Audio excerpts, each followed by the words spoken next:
क्या पढ़े थे हम लोग? क्वेश्चन कर रहे थे। दरवाज़ा बंद कर लो भाई पीछे से, चाहे रहने दो ठीक है।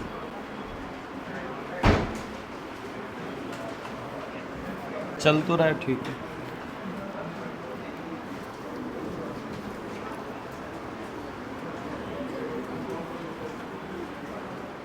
लास्ट टॉपिक क्या पढ़े थे? Principle of superposition. ठीक है, सुनिए।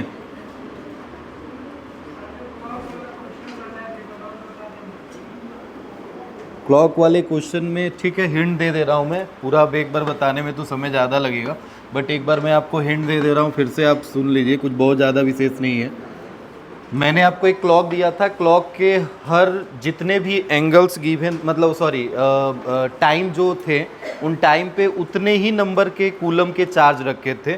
मीन्स से अगर ये 12 कूलम है, ये 12 है तो 12 कूलम का, यहाँ पे 6 है तो 6 कूलम का, ऐसे करके रखा गया था। 3 कूलम का, 9 कूलम का। फिर उसके बाद से यहाँ पे हो जाएगा आपका 2, और यहाँ पे हो जाएगा 1, और यहाँ पे हो जाएगा आपका 4, यहाँ पे 5। यही था। 1 के सामने क्या हो जाएगा 7, और 2 के सामने क्या हो जाएगा 8, और 4 के सामने क्या हो जाएगा 10, और 5 के सामने क्या हो जाएगा 11 कूलम। ये चार्जेज आपको गिवन थे। मैंने आपसे पूछा था कि अगर सेंटर पे 1 कूलम का चार्ज रखा है, 1 कूलम का चार्ज है, तो इस पे ये सारे चार्ज मिलके फोर्स लगाएंगे, और ये सर्कुलर फॉर्म में है तो जाहिर सी बात है इनका रेडियस कितना दिया है r। ठीक है, अब थोड़ा ध्यान से अगर हम देखें तो हमें पता चल रहा है कि वर्टिसेस पे मतलब ये जो भी सर्कल है, सर्कल के हर एक कुछ पर्टिकुलर पॉइंट पे हमें चार्जेस दिए गए हैं, और सेंटर पे हमसे नेट चार्ज पूछ रहा है। तो क्या सारे चार्जेस फोर्स लगाएंगे? सारे फोर्स निकालेंगे, कैलकुलेट करेंगे, जोड़ेंगे, नेट फोर्स मिलेगा। कुछ फोर्स जो देखो अगर ध्यान से, बस तुम ऐसे समझो, अभी फिलहाल में हम वो सब छोड़ दो जो कल किए थे। ये फोर्स इस पे क्या इधर लगाएगा, ये फोर्स इस पे क्या इधर लगाएगा, ये फोर्स इस पे इधर लगाएगा, और ये फोर्स इस पे इधर लगाएगा, और ये वाला इधर लगाएगा। ठीक है, अभी बस इतना ही बनाया। देखो कितने फोर्स हुए, 1 2 3 4 5 हुए, ये पूरे कवर हो गए। बचा क्या, ऊपर और नीचे वाला। तो ये नीचे वाला इधर लगाएगा और ऊपर वाला इधर लगाएगा। ठीक, सारे फोर्स तुम देख रहे हो कि स्ट्रेट लाइन, मतलब हॉरिजॉन्टल में नहीं है। कुछ ही फोर्स हॉरिजॉन्टल में है, जो कि केवल ये 3 वाला होगा और 9 वाला होगा, यही एक हॉरिजॉन्टल में होगा। और वर्टिकल में एक 12 वाला होगा और 6 वाला होगा। बाकी सब तो इंक्लाइंड है ना, तो किसी एक एक्सिस से इनका इंक्लाइनेशन निकाल लो। एक एक्सिस मतलब कौन सी, या तो x या तो y। तो मैंने x एक्सिस से इंक्लाइनेशन निकाल लिया। तुम्हें पता है वॉच के हर एक आवर्स में 30 डिग्री का एंगल फॉर्म होता है, ये तो तुम्हें पता ही होगा। टोटल 360 होता है, 12 घंटे होते हैं, तो 12 से डिवाइड कर देंगे उसको,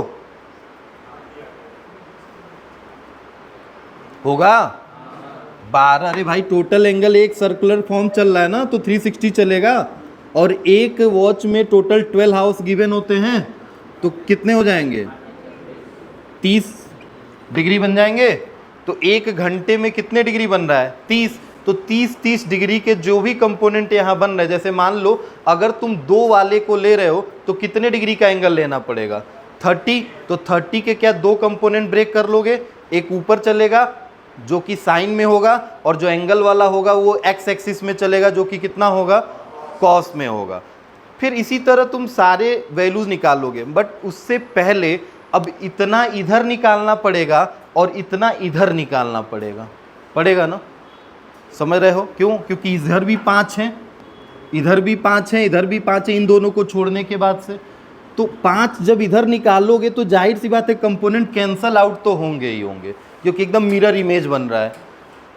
जस्ट अगर यहाँ से तुम काट दो तो आधा साफ इधर का इधर दिखाई दे रहा है, तो मिरर इमेज बन रहा है। तो मैंने ऐसा क्या किया, मैंने इसमें से 11 वाला जो यहाँ दिखाई दे रहा था, इसको इसके सामने वाले से भेज के माइनस कर दिया, 6 हो गया, यहाँ से गायब हो गया।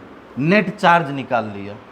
मिरर इमेज बन रहा है तो नेट चार्ज निकाल लो। 10 वाले के सामने मैंने 4 वाले को देखा तो मैंने इसको 6 कूलम कर दिया, इसको 6 कूलम कर दिया, यहाँ इसको 6 कूलम कर दिया, 8 वाले को हटा दिया और 7 वाले को हटा के इसको बना दिया 6 कूलम, और चाहे इन दोनों में से किसी को एक को हटा के 6 कूलम बना लो। क्या अब बस इतने ही फोर्स निकालने पड़ेंगे?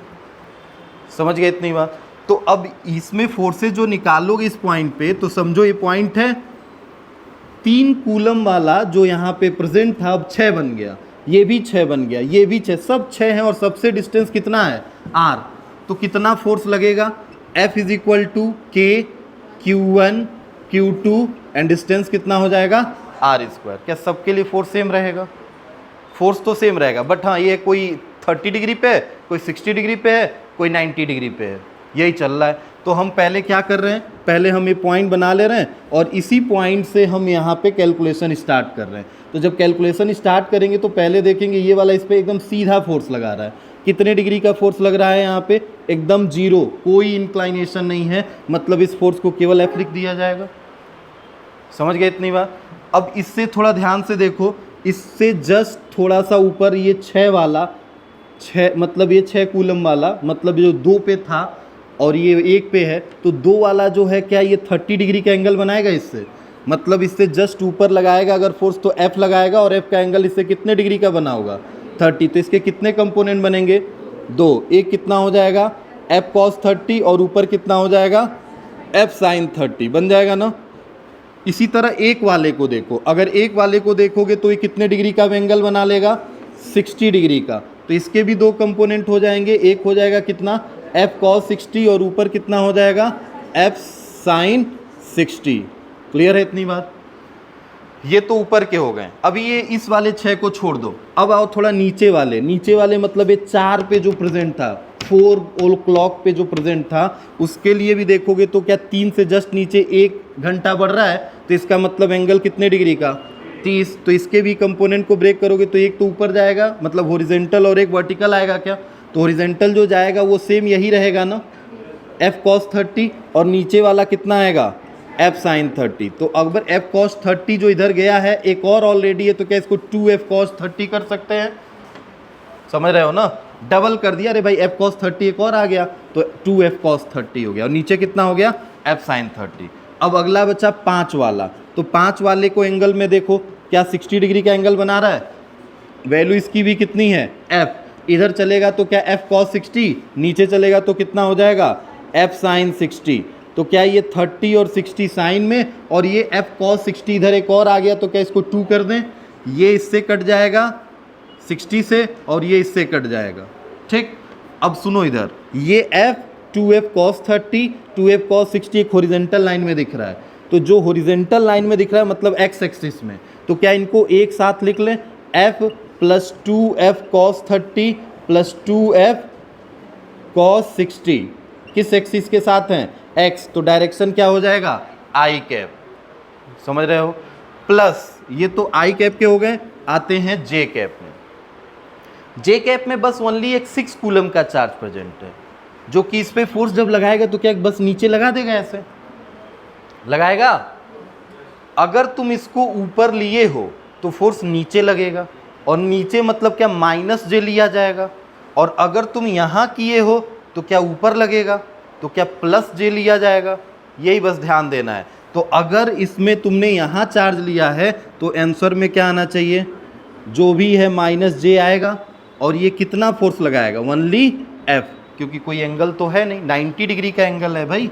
जस्ट देखो, इस यहाँ पे चार्ज जो प्रेजेंट था और इस चार्ज पे 1 कूलम पे फोर्स लगा रहा था, तो किधर लगाएगा? नीचे की तरफ लगाएगा। और नीचे कौन सी एक्सिस होती है? y, और y का मतलब प्लस या तो माइनस, नीचे है तो माइनस y मतलब माइनस j कैप।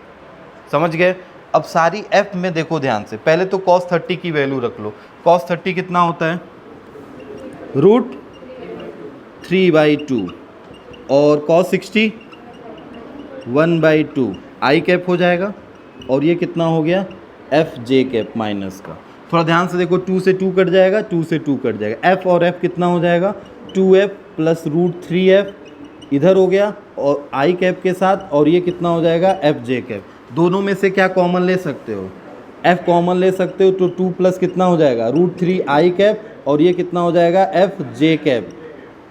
क्लियर है इतनी बात। अब एफ की वैल्यू क्या तुम्हें पता है, एफ की वैल्यू पता है 6k/r², क्या रख देंगे हो जाएगा, वही हमारा आंसर होगा। क्लियर है इतनी बात। चलिए ये तो क्वेश्चन हम कर चुके थे। आज हम क्वेश्चन करेंगे डिफरेंट टाइप्स में, पॉलीगन बेस्ड होंगे, प्रिंसिपल ऑफ सुपरपोजिशन पे ही बेस्ड है। ये पॉलीगन नहीं था, ये एक तरह से प्रिंसिपल ऑफ सुपरपोजिशन का ही क्वेश्चन था, तो मैंने विदाउट पॉलीगन वाले में इसको करा दिया है। बट आपके लिए एक पॉलीगन बेस्ड बन सकता है क्योंकि सर्कुलर फॉर्म में है। बट आज हम बात करेंगे एक ट्रायंगल पे, एक रेक्टेंगल पे, स्क्वायर पे अगर हम चार्जेस रखते हैं उनके वर्टिसेस पे, और हमसे पूछा जाए कि एक वर्टिसेस पे जो चार्ज कोई रखा हो या उसके डायगोनल पे रखा हो या उसके सेंटर पे रखा हो तो उस पर नेट फोर्स कितना लगेगा, ये फाइंड आउट करना है। तो बहुत बड़े बड़े क्वेश्चन नहीं है, छोटे छोटे बस कॉन्सेप्ट बना के करना है, कैलकुलेशन ही करोगे। जैसे क्वेश्चन नंबर फर्स्ट मैं यहाँ पे लिख रहा हूँ, एक एग्जाम्पल के थ्रू बता रहा हूँ। पहला क्वेश्चन मैं करके दिखा दे रहा हूँ, दूसरा आप खुद से करिएगा, 2 मिनट का समय ले लीजिएगा।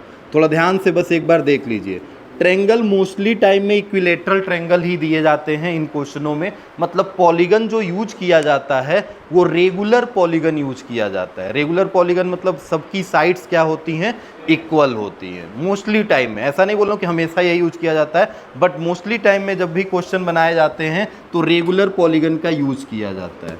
ठीक है, अब सपोज दैट मैंने एक रेगुलर ट्रायंगल लिया है, पॉलीगन से ये भी, तो इसमें 3 साइड हैं और तीनों साइड इक्वल हैं, मतलब इक्विलेटरल ट्रायंगल है। इक्विलेटरल ट्रायंगल में तीनों साइड सेम होते हैं और हर एंगल 60 डिग्री का होता है जो इंटीरियर एंगल बना है। सपोज दैट यहाँ पे मैंने चार्जेस रख दिए, पॉइंट का नाम दिया A, इस पॉइंट का नाम है B और इस पॉइंट का नाम है C। इस पॉइंट पे मैंने चार्ज +Q रख दिया, इस पे भी +Q रख दिया C वाले पे, और A वाले पे भी मैंने +Q चार्जेस रख दिया। मैंने आपसे पूछा find the net force, question बोला find the net force at a B point due to all charges. और कौन सा फोर्स निकालना है, इलेक्ट्रोस्टैटिक या कूलम फोर्स निकालना है। वही find the net force, net force में कौन सा फोर्स, चार्ज तो इलेक्ट्रोस्टैटिक फोर्स लगाएगा जो तुम पढ़ चुके हो। तो किस पॉइंट पे हमने आपसे फोर्स पूछा है, बी पॉइंट पे। ठीक है, थोड़ा ध्यान से देखना, बी पॉइंट, ये मिटा दे रहा हूँ, बी ऊपर लिख दे रहा हूँ, बी यहाँ। बताओ बी पे कौन कौन से चार्ज फोर्स लगाएंगे, एक तो सी वाला लगाएगा और एक कौन सा लगाएगा, ए वाला। तो सेंटर से सेंटर तो पहले ही ज्वाइन है, जोड़ने की ज़रूरत नहीं है। तो क्या ये सी वाला बी पे जब फोर्स लगाएगा तो क्या इधर लगाएगा, क्योंकि ये भी प्लस है ये भी प्लस है, धक्का दे देगा इसको, समझ रहे हो, रेपल करेगा इसको। तो कितने फोर्स से रेपल करेगा, फोर्स ऑन बी किसने लगाया है, सी ने, लिख दिया जाएगा। इसी तरह देखो, क्या ए पॉजिटिव चार्ज है और बी पे ऑलरेडी पॉजिटिव चार्ज है, तो क्या ये भी रेपल करेंगे, तो ये रेपल करेंगे। तो क्या ये रेपल ऐसे इस लाइन के लॉन्ग करेंगे, क्योंकि सेंटर से सेंटर वाली लाइन ये है। फोर्स का नाम क्या होगा, force on B due to A. 2 force मिले, हमसे कौन सा फोर्स पूछा है, नेट फोर्स। क्या इन्हीं दोनों फोर्स को जोड़ देंगे तो क्या एक रिजल्टेंट पता चल जाएगा, क्या यही रिजल्टेंट एफ नेट कहलाएगा क्या। अब 2 वेक्टर हैं, इन 2 वेक्टर को जोड़ने के लिए क्या हमें एंगल की ज़रूरत पड़ेगी, जाहिर सी बात है। तो मैंने पहले ही बता रखा है कि ये इक्विलेटरल ट्रायंगल है, तो ये एंगल कितने डिग्री का होगा, 60। तो जाहिर सी बात है ये भी एंगल कितने डिग्री का होगा, 60। तो 2 वेक्टर के बीच का एंगल मिल गया। दोनों वेक्टर का फोर्स तुम्हें पता है, पहले तो तुम उन फोर्सेस को निकाल लो, देखो क्या वो फोर्सेस सेम है क्या। मैं निकालता हूँ, पहले फोर्स का मैग्नीट्यूड निकालता हूँ, पहले BC वाला ही वैल्यू बताओ, FBC की वैल्यू निकालना है। तो K चार्ज कितना है, Q ये भी चार्ज कितना है, Q, और डिस्टेंस यहाँ से यहाँ तक कितना है, A²। क्या एक इक्वेशन बना। दूसरा फोर्स कौन सा है, FBA, इनकी वैल्यू निकालते हैं। फोर्स कितना है, K Q और यहाँ से यहाँ तक का डिस्टेंस भी कितना है, A²। क्या ध्यान से देखने पे पता चला कि FBC और FB ये दोनों सेम फोर्स हैं। क्योंकि दोनों का वैल्यू के क्यू क्यू अपॉन ए स्क्वायर, के क्यू क्यू अपॉन ए स्क्वायर आ रहा है। तो क्या इन दोनों को मैं एफ मान लूं क्या? F B C F B A लिखने से अच्छा मैं क्या मान लूं? एफ। एफ का मतलब दोनों सेम है। समझ गए इतनी बात? अब अगर ऐसा हो रहा है तो क्या करना है, इसको अभी हम मिटा नहीं रहे, बट दिमाग में रख लेना, ये भी एफ हो गया है, ये भी एफ हो गया है। दो वेक्टर सेम मैग्नीट्यूड के और उनके बीच में एंगल कितने डिग्री का? 60 डिग्री का। तो कैसे जोड़ा जाएगा? वेक्टर का sum A square plus B square plus 2ab cos 60 under root में होगा, और ए और बी दोनों ए हैं क्योंकि दोनों का मैग्नीट्यूड क्या है? सेम है। तो क्या ए और बी की जगह पे भी ए ही रख देंगे क्या? समझ रहे हो ना? तो क्या हम फॉर्मूला जब बनाएंगे तो फॉर्मूले में अब हम ऐसे लिखेंगे क्या? थोड़ा ध्यान से देखना क्या लिख रहे हैं। F net is equal to A square मतलब एफ स्क्वायर, बी स्क्वायर वो भी सेम है F square, plus 2ab into में कितना? cos 60। क्या लिख दिया जाएगा? अब बताओ एफ स्क्वायर क्या 2f स्क्वायर हो जाएगा, प्लस ये कितना हो गया 2f स्क्वायर, और cos 60 की वैल्यू कितनी होती है? 1/2। 2 से 2 क्या हो जाएगा? कैंसिल। तो क्या ये 2f स्क्वायर है और ये f स्क्वायर क्या 3f स्क्वायर हो जाएगा, और ये किस में चलेगा? रूट में। तो ये किसकी वैल्यू मिल रही है? एफ नेट की। बताओ थोड़ा, हम इसको ऐसे भी लिख सकते हैं क्या? √3f, एफ स्क्वायर बाहर निकल जाएगा, एफ हो जाएगा, √3 बच जाएगा। और क्या एफ की वैल्यू क्या है? दोनों में से कोई सेम, वही तो एफ है। तो क्या एफ की वैल्यू रख दें यहाँ पे? देन एफ नेट कितना आ जाएगा? √3 के क्यू स्क्वायर कर लो अपॉन में ए स्क्वायर। क्या यही आंसर होगा? अगर क्यू की वैल्यू गिवन होती, ए की वैल्यू गिवन होती, तो क्या हम आंसर नंबर में ला सकते थे? अभी तो हमने क्यू और क्यू लेके किया है क्वेश्चन। समझ रहे इतनी बात? तो पॉलीगन पे बेस था, मैंने एक सेंटर मतलब एक जगह पे मैंने आपको दे दिया कि इस पे नेट फोर्स बताइए, आप ऐसे उठा के कर दोगे, बस वेक्टर का खेल है, क्वेश्चन आपको समझना था। क्लियर है? नोट कर लो इसको थोड़ा, और एक क्वेश्चन दे रहे हैं करो। थोड़ा एक रफ सीट दे दो, थोड़ा इससे मिट नहीं रहा है। देना भाई, रफ सीट फाड़ो।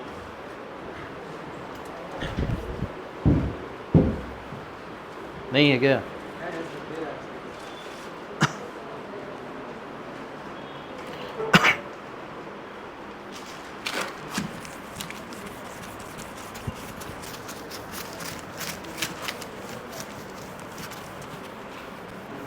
जल्दी करिए, जल्दी क्वेश्चन दे रहे हैं, क्वेश्चन करिए।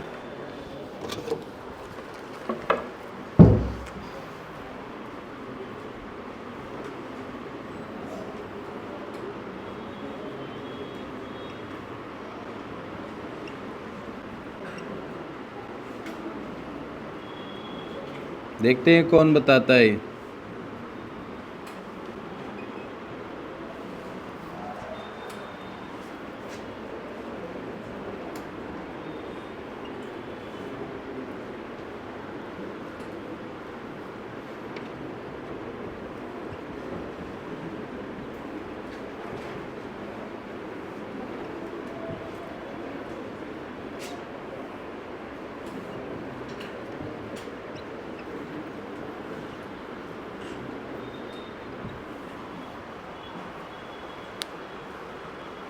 वो इसमें दिख रहा है, थोड़ा एक बार ध्यान दे लो, इधर दिख रहा है, फोन में आ रहा है? ठीक है। इक्विलेटरल ट्रायंगल ए बी है और साइड इसका तुम चाहें तो लिख लो एल, लिख लो, चलो तीनों साइड सेम है L. A B C 3 point हैं और एक सेंटर का पॉइंट है वो जिसको सेंट्रॉइड कहते हैं, और उस पर भी एक चार्ज प्लस क्यू गिवन है, और हमसे पूछा है, बस क्वेश्चन यही है, एक चार्ज की संख्या मैंने बढ़ा दी है जो कि सेंटर पे दे दी है, और अभी भी मैं नेट फोर्स वहीं पे पूछ रहा हूँ, बी पॉइंट पे ही। ठीक है, तो अब 3 फोर्सेस लगेंगे। अभी तक कितने फोर्स लगे थे? 2 ही जोड़े थे तुम, अब कितने फोर्स लगेंगे? 3। समझ गए ना कौन कौन से? एक तो ये लगाएगा, दूसरा ये लगाएगा, और तीसरा क्या ये भी लगाएगा। तीनों को जोड़ोगे तब इस पॉइंट पे क्या मिलेगा? Net force. निकाल के बताओ थोड़ा जल्दी, क्योंकि आधा तो इधर ही कर लिए हो, बस थोड़ा सा ही उसमें दिमाग लगाना है। दो फोर्स तो इधर ही कैलकुलेट कर चुके हो।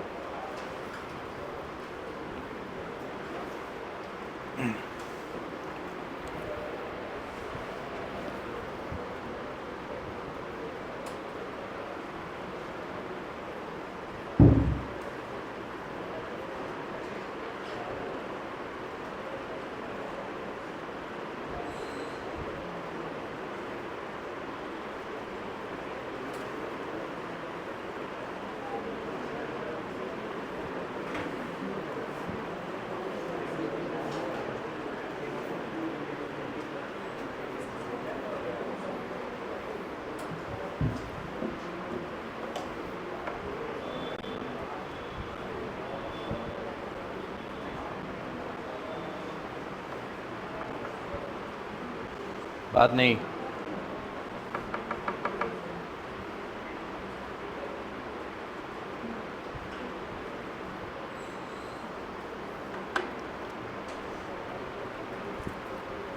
बोलो भैया। आया?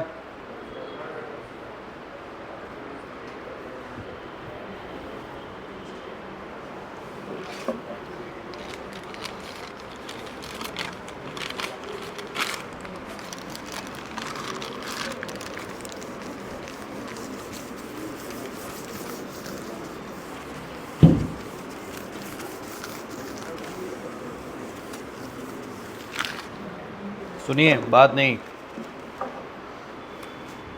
फिगर बना देता हूँ। यहाँ पे जो फोर्स लगेगा, एक तो इस प्लस क्यू की वजह से लगेगा जो कि ए पॉइंट है, एक हमारा सी पॉइंट है और ये बी है, ये भी प्लस क्यू है। ये इस पे इधर फोर्स लगाएगा, कितना लगाएगा? Force on B due to A, और ये इधर लगाएगा फोर्स ऑन क्या होगा? B due to C. और ये जो सेंटर पे प्रेजेंट था ओ वाला, वो भी प्लस क्यू है और वो भी इधर ही फोर्स लगाएगा, कितना लगाएगा? Force on B due to O. क्या यही होगा? तीन फोर्स हैं।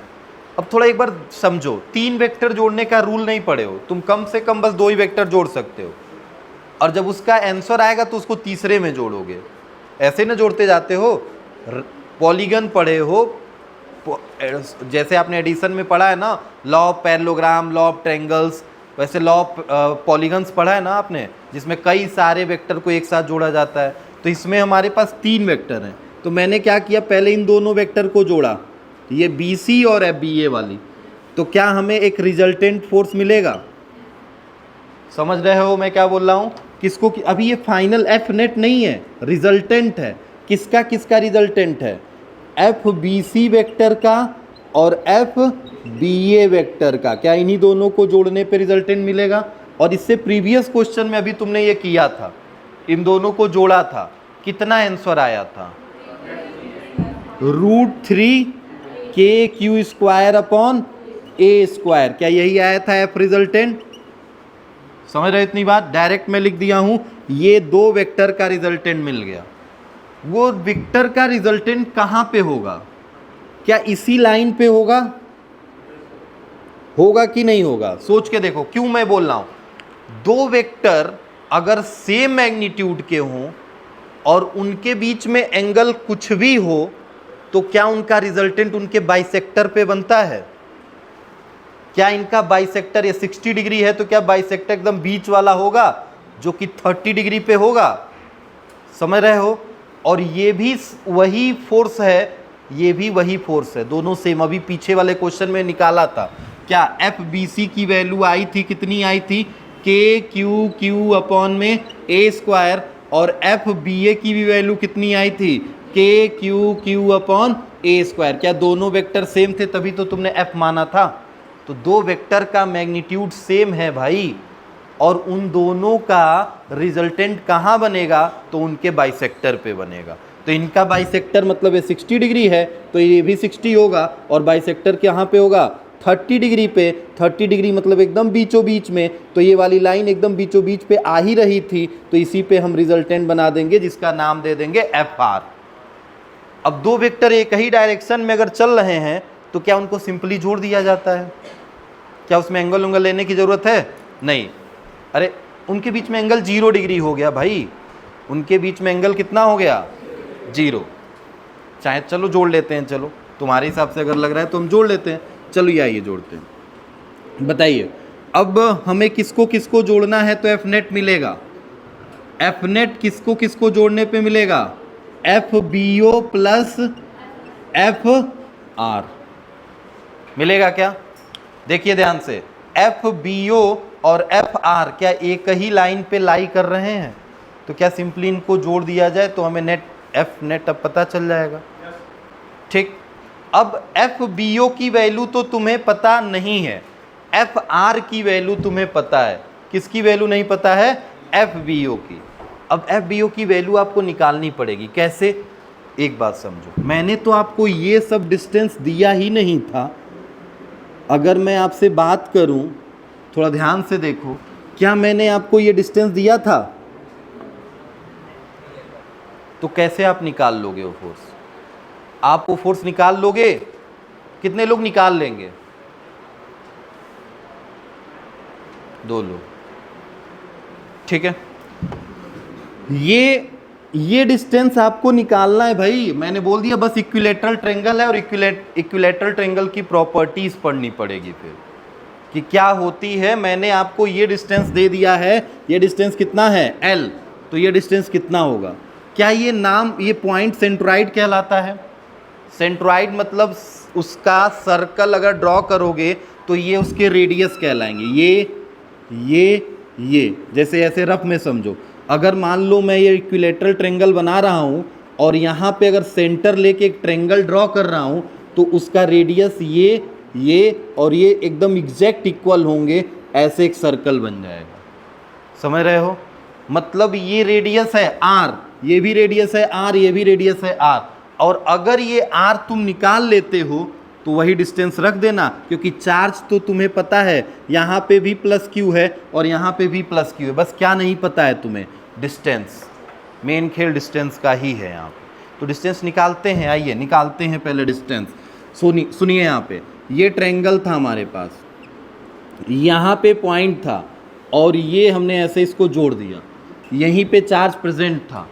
थोड़ा इसको हम आगे बढ़ा ले तो क्या हमारे लिए ये एक ट्रायंगल बन जाएगा क्या।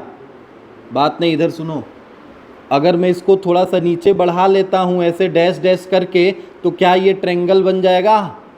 और ये ट्रायंगल थोड़ा ध्यान से देखो, इसको हमने मान लिया x, पूरे को क्या मान लिया x, ये कितना दिया है L, और ये पूरा कितना दिया है L, तो ये कितना होगा केवल। तो क्या ये x निकल सकता है, पाइथागोरस लगा के तो निकाल सकते हो भाई।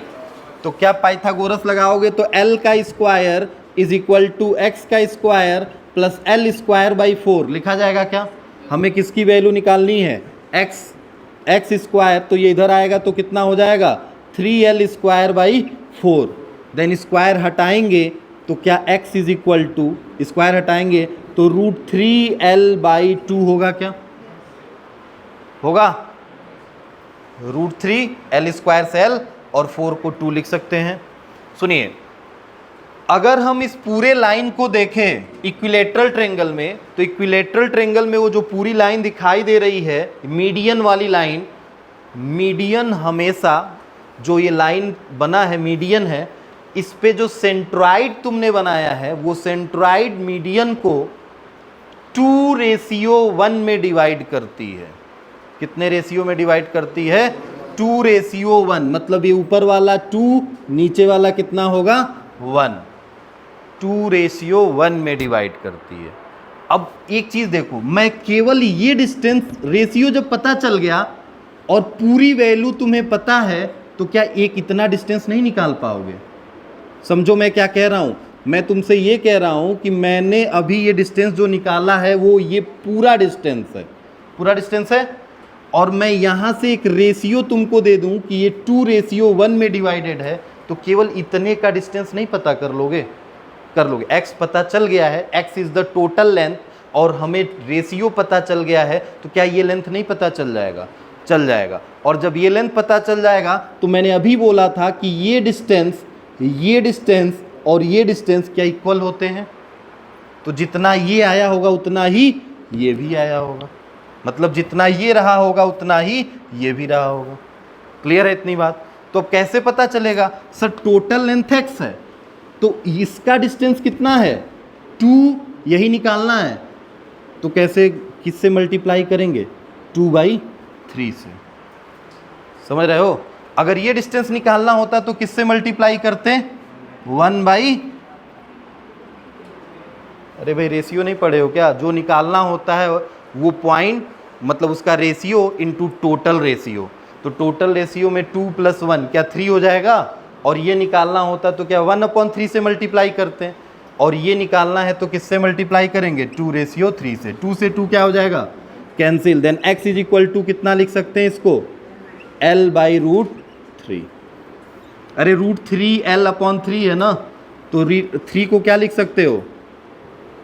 एकदम मैथ नहीं आता। √3 × √3, √3 से √3 कट गया, L/ कितना होगा? √3 लिखा जाएगा।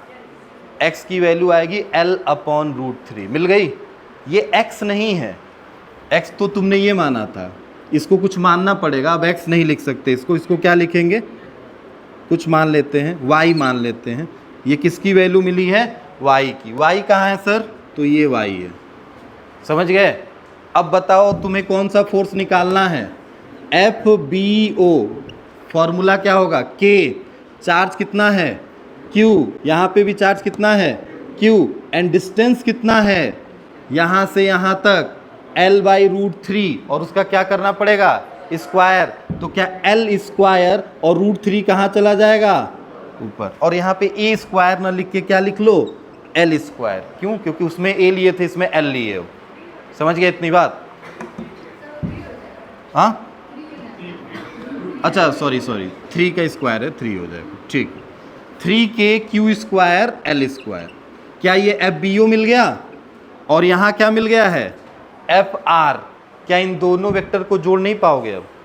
क्योंकि दोनों किस लाइन पे लाई कर रहे हैं? सेम लाइन पे। क्या सिंपली जोड़ दिए जाएंगे? लिख लो इसको, लिखो, इंपॉर्टेंट है, बोर्ड में आ चुका है।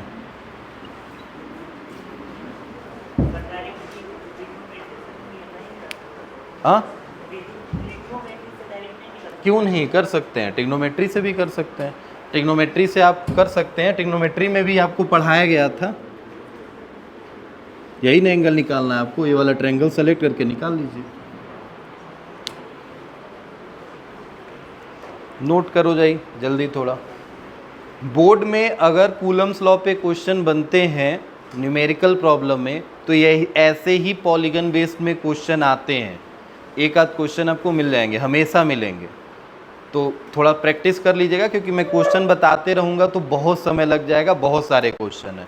मैं आपको बस एक बता दे रहा हूँ सिनेरियो। ऑफ ट्रायंगल्स पे कैसे भी क्वेश्चन आएगा तुम कर ले जाओगे, बस थोड़ा सा घर पे प्रैक्टिस करना। और एक चीज़, हाँ, मैं केवल ++ Q चार्ज दे के दे रहा हूँ, अभी होमवर्क में दे रहा हूँ, उसमें -Q भी चार्ज रहेगा। एक -Q पे मैं बता दे रहा हूँ कि क्या रहेगा, एक हिंट दे रहा हूँ, क्वेश्चन बनाना उस पर।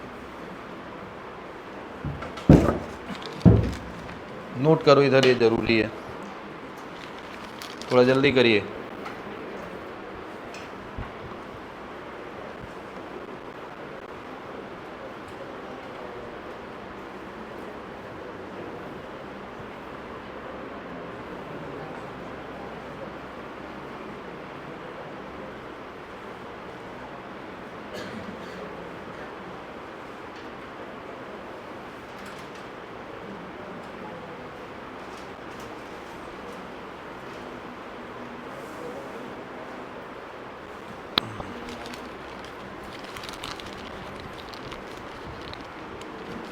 ये हो गया इधर का।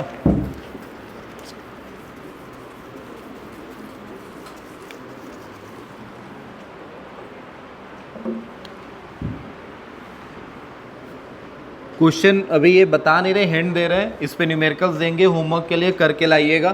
पहले सुन लीजिए क्वेश्चन क्या है, उसको नोट करने के बाद थोड़ा जल्दी नोट किया करो। ये -Q मैंने चार्ज दे दिया है, सेम क्वेश्चन था। ABC आप ले रहे हो, चलो यहाँ पे एक बार पूछ रहे हैं। ये माइनस दे दिए हैं, यहाँ पे प्लस दे दिए हैं, और यहाँ पे प्लस दे दिए हैं, ठीक है। और इस पॉइंट का नाम A दे दिए हैं। मैंने आपसे पूछा find the net force at a A। ए पे नेट फोर्स बताना है। मान लो अभी सेंट्रॉइड की बात नहीं कर रहा हूँ मैं, तो क्या करोगे तुम? -4 दे दिए तो ऐसा थोड़े है कि तुम नहीं कर पाओगे, मैं नहीं बताया हूँ तो कर लोगे, बस एक बार देखो क्या करना है। पहले तो इक्विलेटरल ट्रायंगल है तो साइड्स तो गिवन होंगे, ठीक है, मैंने साइड दे दिया ए। इस पॉइंट पे तुम्हें नेट फोर्स बताना है, चलिए ठीक है, एक बार तो ये बताएगा, इस पे फोर्स लगाएगा, पॉजिटिव और निगेटिव क्या अपनी तरफ अट्रैक्ट करेंगे इसको, तो अट्रैक्ट करेगा मतलब ये इधर आ जाएगा फोर्स। क्या इसको फोर्स ऑन ए, इसका नाम बी दे देते हैं, तो force on A due to B हो जाएगा, और ये भी पॉजिटिव है तो इसको अपनी तरफ अट्रैक्ट करेगा, तो ये कितना हो जाएगा, force on A due to C, नाम दे देते हैं सी पॉइंट। अब बताओ क्या ये दो फोर्स मिल गए, इनके बीच में एंगल कितने डिग्री का है, अभी भी 60 है, तो नेट फोर्स क्या डाउनवर्ड हो जाएगा, समझ गए? क्या इन्हीं दोनों का रिजल्टेंट निकलेगा तभी ना एफ नेट आएगा। तो बस फोर्स का डायरेक्शन चेंज हो रहा है पॉजिटिव नेगेटिव आने से, वैल्यू नहीं चेंज होगा, क्योंकि चार्ज वही है जो पहले दिए थे, plus Q minus Q, magnitude में तो सेम है ना, बस माइनस आ गया। तो अभी उस वाले क्वेश्चन में यहाँ निकाल रहे थे तो बाहर आ रहा था, यहाँ आए तो क्या अंदर की तरफ आने लगा, वो भी डाउनवर्ड डायरेक्शन में। मान लो डायरेक्शन पूछ दिया तो तुम जे कैप, कौन सा जे कैप, प्लस की माइनस जे कैप में लिख दोगे, समझ गए इतनी बात? बस ऐसे क्वेश्चन बनेगा, कर लोगे। थोड़ा सा रेक्टेंगुलर पे एक क्वेश्चन करते हैं, रेक्टेंगुलर पे मतलब थोड़ा स्क्वायर टाइप में हो, रेक्टेंगल टाइप में हो।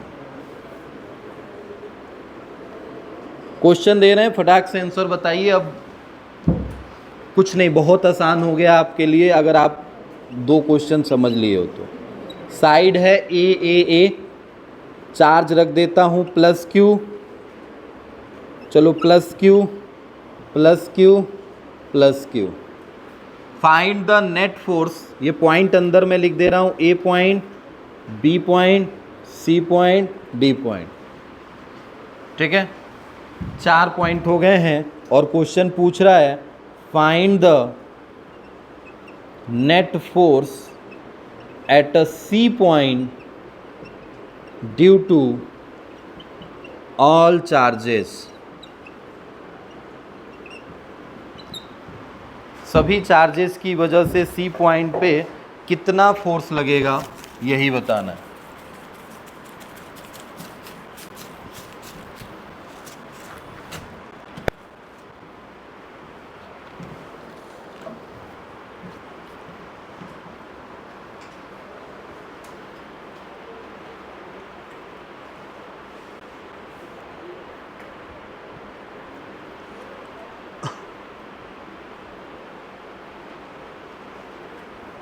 जल्दी से जल्दी।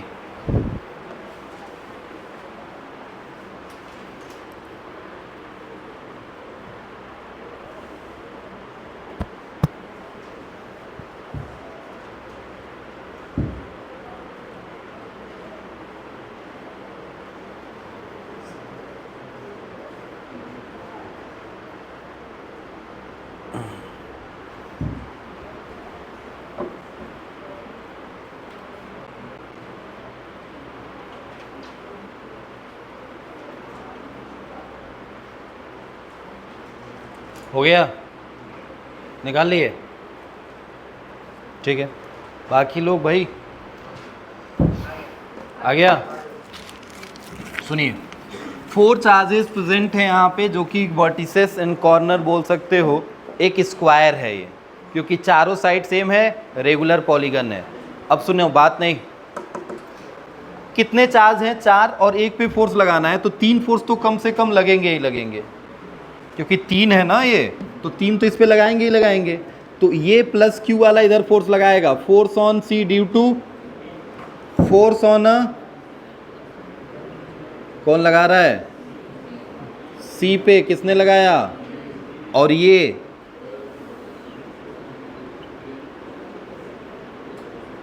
यही होगा, 3 फोर्स लगे। अब थोड़ा एक चीज देखो, 3 वेक्टर अभी भी मिल गए, क्या तीनों वेक्टर को जोड़ेंगे तब ना नेट आएगा? तो 3 वेक्टर को कैसे जोड़ सकते हो? तुम्हें तो कम से कम 2 वेक्टर बस जोड़ने आता है। तो पहले 2 वेक्टर सबकी वैल्यू निकाल लो, मैग्नीट्यूड, क्योंकि भाई तुम्हें मैग्नीट्यूड भी तो नहीं पता है अभी, तो मैग्नीट्यूड निकाल लो। पहले किस फोर्स का मैग्नीट्यूड निकाल लेते हैं, सी डी का। सी डी फोर्स का मैग्नीट्यूड बताओ, के चार्ज कितना क्यू, क्यू डिस्टेंस कितना ए स्क्वायर। फिर बताओ एफ सी बी फोर्स का बी वाले ने जितना लगाया के क्यू क्यू अपॉन डिस्टेंस कितना है ए स्क्वायर। बचा कौन सा C A, then F C A is equal to के चार्ज कितना क्यू, ये चार्ज कितना क्यू एंड डिस्टेंस कितना ए स्क्वायर। नहीं, क्या डिस्टेंस अब ए है, क्या ये डायगोनल है, कितना होगा a/2 √2a। अरे स्क्वायर का डायगोनल √2 इंटू साइड होता है, तो √2 और साइड कितना दिया है a, तो क्या √2a का स्क्वायर होगा, तो √2a का स्क्वायर होगा तो कितना हो जाएगा, यही होगा। क्या तीनों फोर्सेस निकल गए हैं इसमें से, क्या ये दोनों फोर्सेस इक्वल हैं, कौन कौन से F C B and F C D. ध्यान से सुनो, ये क्यों मैं बात बोल रहा हूं, F C B and F C D is the equal forces, then their resultant at on a bisector. क्या इन दोनों के बाइसेक्टर पे ही इनका रिजल्टेंट होगा। दोनों के बीच में एंगल कितने डिग्री का है 90 है। ध्यान से देखो, क्या 90 है 90 है, तो क्या इनका रिजल्टेंट एफ आर 45 पे जाएगा। मतलब इसी लाइन पे एफ आर भी होगा, तो एफ आर निकालना पड़ेगा ना। एफ आर निकालते हैं, F R is equal to F का स्क्वायर प्लस एफ का square plus 2f F into में कितना cos 90। ये दोनों f हैं सी डी और सी बी वाले। बताओ क्या हो जाएगा, ये 2f square plus 2f square cos 90 कितना होता है, cos 90 कहानी खत्म हो जाएगी इसकी। ओनली कितना बचेगा √2f। क्या एफ आर की वैल्यू मिल गई, कितनी मिली √2f। f क्या तुम्हें पता है कितना है, के क्यू स्क्वायर अपॉन ए स्क्वायर, रख लोगे, ठीक है। अब आओ थोड़ा सा, हम दोनों फोर्सेस को जोड़ने जा रहे हैं जो एक ही डायरेक्शन में चल रहे हैं। कितने डायरेक्शन में चल रहे हैं, सेम डायरेक्शन में चल रहे हैं। तो क्या इनको सिंपली जोड़ दिया जाए, तो कितना है हमारे पास F net is equal to F R plus F C A. F R की वैल्यू अभी तुमने निकाली है, कितनी आई है √2f, और एफ सी ए की वैल्यू यहाँ निकाल के बैठे हो, कितनी आई है के क्यू स्क्वायर अपॉन में 2a स्क्वायर। सर f क्या है, f की वैल्यू देखो यहाँ से कोई उठा के पुट कर दो, कितनी है √2। f की जगह पे कितना रख देंगे, के क्यू स्क्वायर ए स्क्वायर प्लस के Q square upon 2a square. क्या इसको एलसीएम लेके सॉल्व कर सकते हो, या कॉमन ओमन ले सकते हो इसमें से, क्या कॉमन ले लें, के क्यू स्क्वायर अपॉन में ए स्क्वायर, क्या बच जाएगा यहाँ पे वनली √2 बचेगा, और यहाँ पे क्या बच जाएगा 1/2। यही एफ नेट है। इसको भी चाहे तो और सॉल्व कर सकते हो, नहीं तो ऐसे छोड़। समझ गए हो, कुछ बहुत ज़्यादा इसमें था नहीं, बस वेक्टर का खेल हो रहा है। इसीलिए मैं बोल रहा था बार बार वहाँ पे भी क्लास 11 में कि थोड़ा सा ध्यान दे लो, थोड़ा सा वेक्टर्स में, जैसे मैथ्स ही है अभी बेसिक, कुछ ऐसा नहीं है एक्स्ट्रा हम चल रहे हैं, बेसिक मैथ्स लगा रहे हैं। दो वेक्टर को जोड़े, एक रिजल्टेंट मिला, और इस रिजल्टेंट को इससे जोड़ें तो एफ नेट मिला है। बस यही खेल है। नोट करिए, आइए इक्विलिब्रियम बेस्ड प्रॉब्लम करते हैं। इसमें स्टाफ रूम से थोड़ा इंक लेके आना इसको।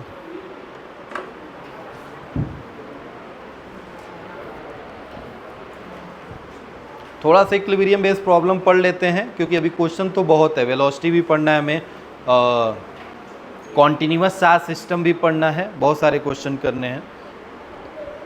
अभी ये कूलम्स लॉ ही चल रहा है।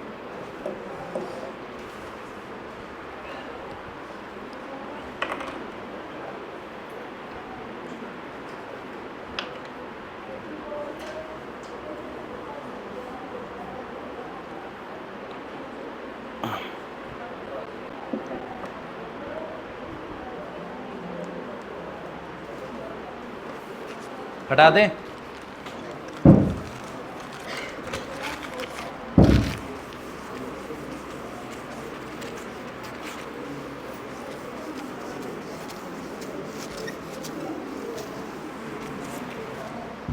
अब ये लिखिएगा, हेडिंग डालिएगा इक्विलिब्रियम बेस्ड प्रॉब्लम।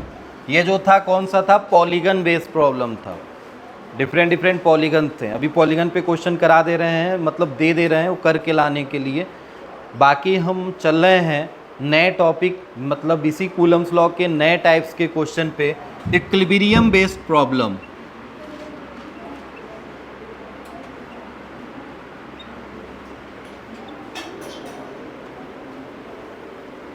अब नाम से ही पता चल रहा है इक्विलिब्रियम। इक्विलिब्रियम का मतलब होता है जहाँ पे नेट फोर्स जीरो हो जाए, वही तो इक्विलिब्रियम कहलाता है। बॉडी कहाँ पे चली जाएगी, रेस्ट पे, कोई फोर्स उस पर लग नहीं रहा हो, नेट फोर्स की वैल्यू क्या होगी, जीरो होगी, तो उस केस में इक्विलिब्रियम बन जाएगा। ठीक है, अब हम बेसिक पहले लेके चल रहे हैं। बेसिक जो क्वेश्चन पहले बेसिक बनेंगे, इसमें भी बहुत वैरायटी है। जैसे 3 चार्ज सिस्टम, इसमें बेसिक पहले यही चलता है। अच्छा एक चीज़ बताओ, इक्विलिब्रियम बनने के लिए कम से कम कितने चार्ज होने चाहिए, कम से कम कितने चार्ज होने चाहिए?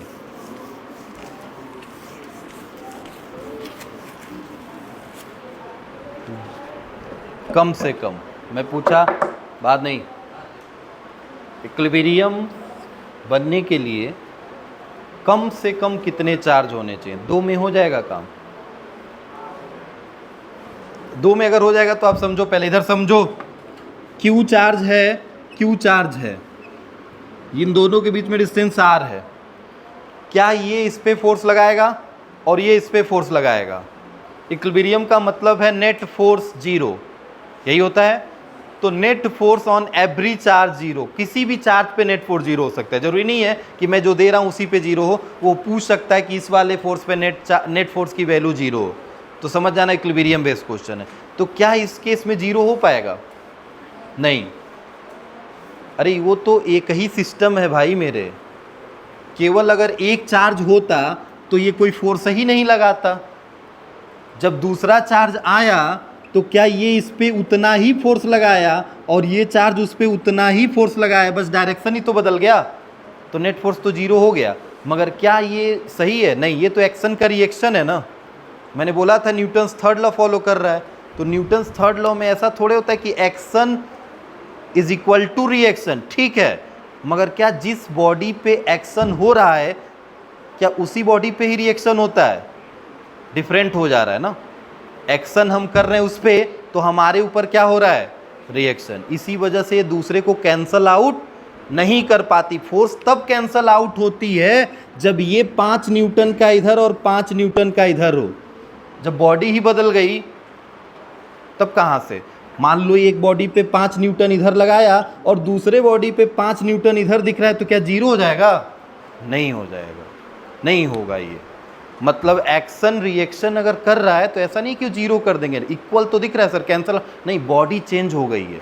उस केस में बॉडी अलग थी एक्शन का, रिएक्शन की बॉडी अलग है, कैंसल आउट नहीं कर सकती। और कैंसल आउट कर देती तब तो हर एक बॉडी किस में रहती, इक्विलिब्रियम में रहती। समझ रहे हो? और जब जैसे हम नाव चलाते हैं तो हम जो चप्पू लेके मारते हैं उसमें, तो उस केस में क्या होता है, हम पानी पे एक्शन करते हैं तो पानी हमारे ऊपर या नाव के ऊपर रिएक्शन करता है।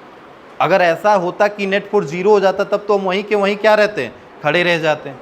समझ रहे हो ना इतनी बात? तो ऐसा नहीं कि 2 चार्जेस हैं उनकी वजह से नेट फोर्स कट के जीरो हो जाएगा। कम से कम एक तीसरा चार्ज भी क्या होना चाहिए, प्रेजेंट होना चाहिए सिस्टम में। अब सुनो, तीसरा चार्ज अगर सिस्टम में आ गया, प्लस हो माइनस हो कुछ भी हो, तो देखो क्या होगा। बस एक कंडीशन समझा रहा हूँ। क्या ये इस पे फोर्स लगाएगा? मान लेते हैं सपोज दैट ये फोर्स इधर लग रहा है और ये कितने न्यूटन का लग रहा है, 5 न्यूटन का, और ये इस पे भी लगाएगा। दोनों प्लस हैं तो जाहिर सी बात है क्या इधर लगाएगा, और मे भी अगर ये 5 न्यूटन आ गया तो नेट फोर्स अब कितना हो जाएगा, जीरो, क्योंकि अब एक ही बॉडी पे लग रहा है तो नेट फोर्स कितना हो जाएगा, जीरो हो गया। एक कंडीशन और समझो, ये अगर हो गया तो ये इस पे लगा रहा है इधर कितने न्यूटन का, 5 न्यूटन, और ये भी इस पे लगा रहा है किधर, इधर इधर, जब 5 न्यूटन का। क्या अब ये कभी जीरो हो पाएगा? नहीं, क्योंकि दोनों फोर्स का डायरेक्शन क्या है, सेम। जब फोर्स का डायरेक्शन अपोजिट होता है तभी इक्विलिब्रियम कंडीशन में जाने का कंडीशन बनता है। और दूसरी चीज़ ये कम से कम सिस्टम में कितने चार्ज होने चाहिए? 3 चार्ज। क्लियर है इतनी बात? तो यहाँ पे हम इक्विलिब्रियम बेस्ड प्रॉब्लम में 3 चार्ज सिस्टम को ही लेके कंसीडर कर रहे हैं, तो इसमें लिख लीजिएगा 3 चार्ज सिस्टम।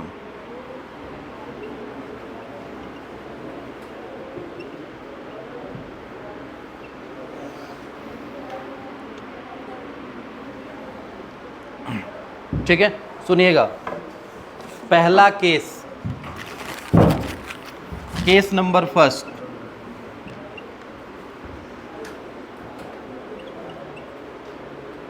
Like charge.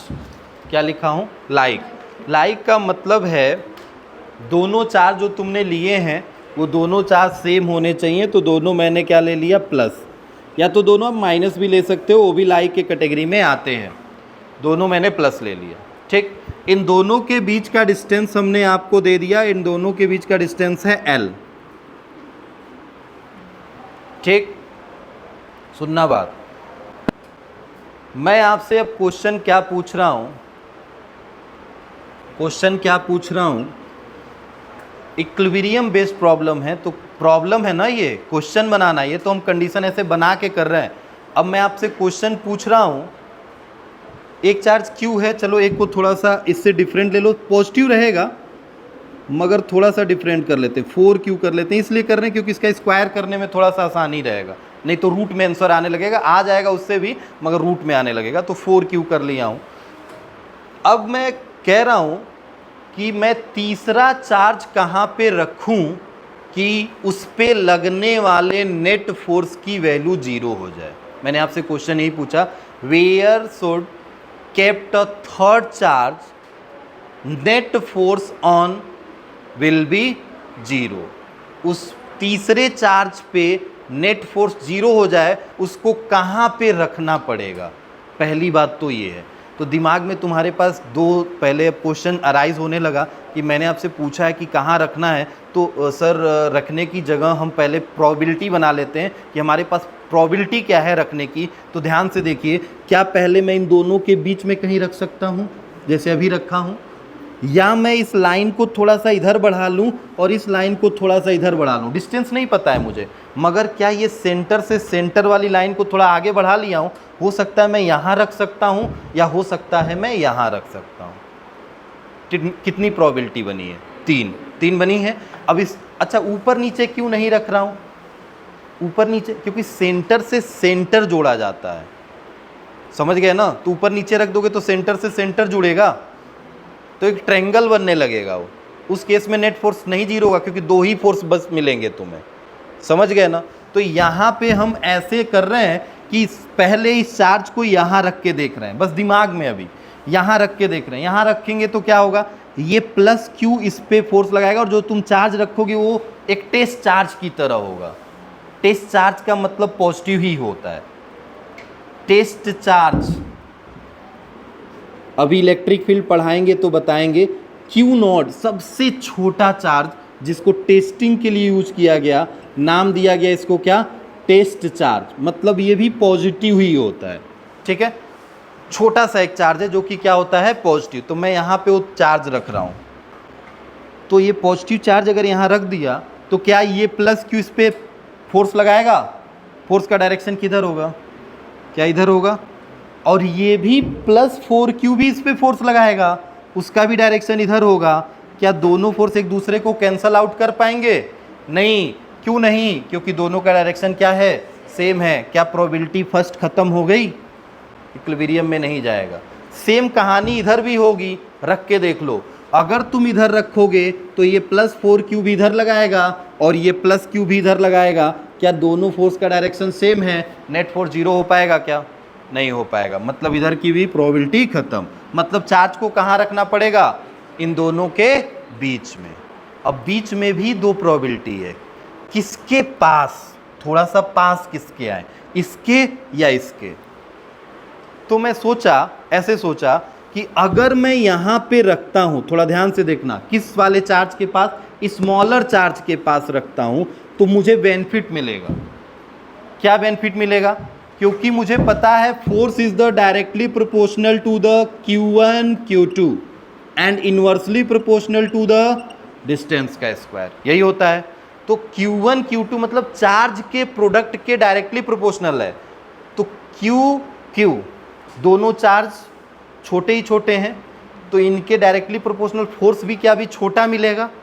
और डिस्टेंस अगर छोटा कर दें तो क्या फोर्स बड़ा हो जाएगा थोड़ा सा, क्योंकि देखो इन दोनों के बीच में डिस्टेंस क्या कम हो गया है, तो क्या डिस्टेंस के स्क्वायर की इन्वर्सली प्रोपोर्शनल है। डिस्टेंस कम होने से फोर्स क्या हो जाएगा, बड़ा। तो फोर्स बढ़ गया ना। अच्छा, बढ़ेगा तभी मुकाबला कर पाएगा। क्यों, क्योंकि इधर है बड़ा चार्ज 4Q और इधर कौन सा चार्ज है, Q। तो क्या बड़ा चार्ज 4Q और स्मॉलर चार्ज Q दोनों के प्रोडक्ट के डायरेक्टली प्रोपोर्शनल है, तो फोर्स क्या ऑलरेडी बढ़ जाएगा। तो फोर्स बढ़ गया केवल अभी चार्ज के प्रोडक्ट से। अब बताओ क्या डिस्टेंस अगर और कम कर देते, यहां रखते, तो क्या डिस्टेंस कम हो जाता, तो क्या डिस्टेंस कम होने से फिर फोर्स बढ़ जाता। तो क्या इधर वाला फोर्स आता 20 न्यूटन 5 न्यूटन का, और ये जब इस पे फोर्स लगाता तो 20 न्यूटन का, क्या ये कभी जीरो हो पाएंगे, नहीं। तो उनका मुकाबला करने के लिए हमें ऐसा करना पड़ा कि स्मॉलर चार्ज के पास ले जाके रखना पड़ा। जब स्मॉलर चार्ज के पास में रखा तो मुझे यही बेनिफिट मिल गया, क्योंकि अब इन दोनों के प्रोडक्ट से चार्ज की वैल्यू तो बढ़ गई है, मगर डिस्टेंस जब बढ़ गया तो क्या फोर्स फिर से घट गया, मतलब फोर्स घट गया। अब मे भी ये भी 5 न्यूटन ये भी 5 न्यूटन हो जाए और नेट फोर्स क्या हो जाए, जीरो हो जाए। समझ गए। तो क्या समझे इसमें, अभी फॉर्मूला मैंने नहीं बनाया, अभी बस मैंने आपको ये बताया कि जब भी लाइक चार्जेज होंगे तो तीसरा चार्ज कहाँ पे रखा जाएगा, दोनों चार्ज के बीच में और सबसे छोटे चार्ज के पास में। इन दोनों में जो चार्ज छोटा होगा उसी के पास में। ये दो कंडीशन आपको समझना है। लाइक चार्जेज होंगे तो charge place nearer the smaller charge and between them, इन दोनों चार्ज के बीच में और उस छोटे चार्ज के बगल में। क्लियर है इतनी बात। चलो अब ये डिस्टेंस हम मान लेते हैं x। क्या मान लेते हैं, x। हमसे यही पूछा था ना क्वेश्चन में, where should a third charge kept the net force will be zero. मैं तीसरा चार्ज कहाँ पे रखूँ जिसपे नेट फोर्स की वैल्यू जीरो हो। तो नेट फोर्स की वैल्यू जीरो हो, कहाँ रखना है चार्ज, इसका मतलब हमें क्या निकालना है, x। Where should a third charge kept, मतलब तीसरा चार्ज कहाँ रखा जाए, मतलब वेयर मतलब कहाँ, तो ये x, यही तो हमें फाइंड आउट करना है। तो हमने मान लिया कि इतने डिस्टेंस पे, ठीक है। और ये डिस्टेंस मिल गया तो क्या ये नहीं मिल जाएगा, हो सकता है 4Q से पूछ रहा हो, तो क्या ये L में से क्या माइनस कर देंगे, तो ये डिस्टेंस कितना होगा भाई, L माइनस एक्स। तो एक निकाल लो x, L माइनस एक्स अपने आ जाए।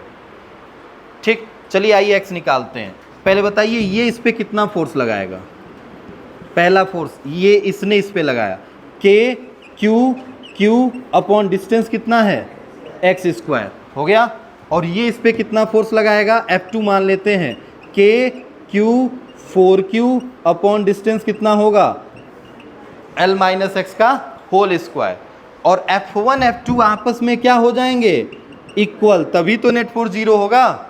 तो F1 की वैल्यू कितनी है, Q अपॉन में एक्स स्क्वायर, और इसकी F2 की वैल्यू Q 4Q अपॉन में L माइनस एक्स का होल स्क्वायर। ध्यान से देखो, K से K Q कैंसल आउट हो गया, क्या बचा यहाँ पे 1 अपॉन एक्स स्क्वायर इधर, और इधर कितना बचा 4 अपॉन L माइनस एक्स का होल स्क्वायर बचा। हमें क्या निकालना है, x।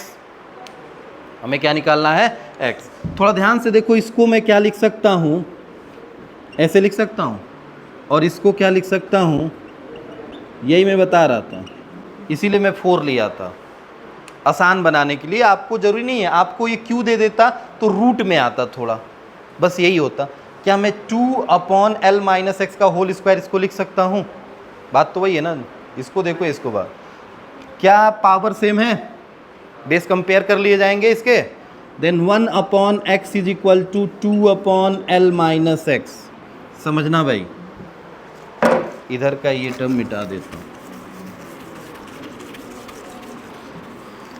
बताइएगा, क्या क्रॉस मल्टीप्लाई कर लेंगे, L minus x is equal to 2x, minus x उधर चला जाएगा, then L is equal to कितना आएगा 3x, देन x की वैल्यू कितनी आई कितने डिस्टेंस पे रखना है, L/3 पे। किस चार्ज से, स्मॉलर चार्ज से। अगर लार्जर चार्ज से पूछता तो क्या L माइनस L/3 कितना आता, 2L/3 आता क्या, समझ रहे हो। लार्जर चार्ज से या ये जो ग्रेटर चार्ज है, इस ग्रेटर चार्ज से कितना आता, 2L/3, और स्मॉलर चार्ज से कितना आ रहा है, L/3। क्लियर है, ठीक है। तो ये लाइक चार्ज के लिए है, तो हमने लिखा व्हेन टू चार्ज, नोट कर लो, अब बस यहां पे लिखना, when two charge are like then third charge kept between them and nearer to a smaller charge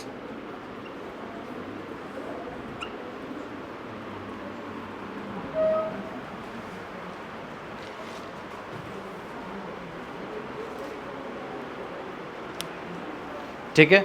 आपसे पूछे कि इक्विलिब्रियम कहाँ होगा, अगर दो लाइक चार्जेज होंगे तो आप बोलोगे थर्ड चार्ज को हम कहाँ पे रखेंगे, बीच में, और स्मॉलर चार्ज के पास में। उस केस में नेट फोर्स की वैल्यू उस पर क्या लगने वाली है, 0। ठीक है, इक्विलिब्रियम प्रॉब्लम केवल अभी लाइक चार्ज का हुआ है भाई, पूरे का नहीं। ठीक है, तो बहुत ज़्यादा अभी हमारे पास समय नहीं है, बट फिर भी हम एक आपको इसमें, आप बहुत जगह आप देखे होंगे बुक्स में लिखे होते हैं, इसके लिए एक x is equal to √Q1 upon √Q2, ध्यान से सुन लो पहले इधर, प्लस Q1 इंटू में L, ये एक फॉर्मूला लिखा होता है। इसी फॉर्मूले से हम इतना बिना किए हम निकाल सकते हैं। ये फॉर्मूला शॉर्टकट है। एक शॉर्टकट क्या है, √Q1 upon √Q2 plus Q1। Q1 इसमें छोटा चार्ज है, Q1 को हमने क्या बोला है, स्मॉलर चार्ज, और Q2 कौन सा चार्ज है, लार्जर या ग्रेटर चार्ज है। ठीक है, अब रख के वैल्यू एक बार देख लो क्या आंसर आ रहा है, इसमें रख के चेक करो। Q1 की वैल्यू क्या है, Q, और Q2 की वैल्यू क्या है, 4Q। रखें, चलिए आइए रखते हैं, Q upon 4Q plus Q into में L। नीचे से क्या √Q कैंसल आउट कर देंगे ऊपर वाले से, समझ रहे हो ना भाई। नीचे से √Q कॉमन ले लोगे तो कितना आ जाएगा ब्रैकेट में, √4 का मतलब 2, और यहाँ √1 मतलब 1, √Q से √Q कैंसिल, इंटू में क्या चल रहा है, L, तो L अपॉन 3 क्या आ गया आंसर, किसकी वैल्यू मिली है, x की, x is equal to L/3। और वो आंसर कहाँ से आता है हमेशा, किस चार्ज से वो आंसर आया है, स्मॉलर चार्ज से। ये दिमाग में रख लेना, क्योंकि लार्जर चार्ज से वो क्वेश्चन पूछ सकता है और तुम लिख के आ गए L/3। ठीक है, तो वो आंसर आता है शॉर्टकट से, कहाँ से, किस चार्ज से, स्मॉलर चार्ज से। नोट डाउन कर लो। बाकी हम अनलाइक चार्ज के लिए और अलग अलग जो सिस्टम बताएं, सस्पेंडेड सिस्टम है, उनके लिए इक्विलिब्रियम क्या होगा, क्वेश्चन की वैरायटी चेंज करेंगे। इसमें यही इक्विलिब्रियम बेस, यही 3 सिस्टम का रहेगा, मगर हम चार्ज का मैग्नीट्यूड पूछ दें, डिस्टेंस न पूछें। हम चार्ज का मैग्नीट्यूड पूछ दें, डिस्टेंस न पूछें। वो क्वेश्चन कैसे सॉल्व करेंगे तो कल बात करते हैं इस पर। ठीक है, नोट कर लीजिए।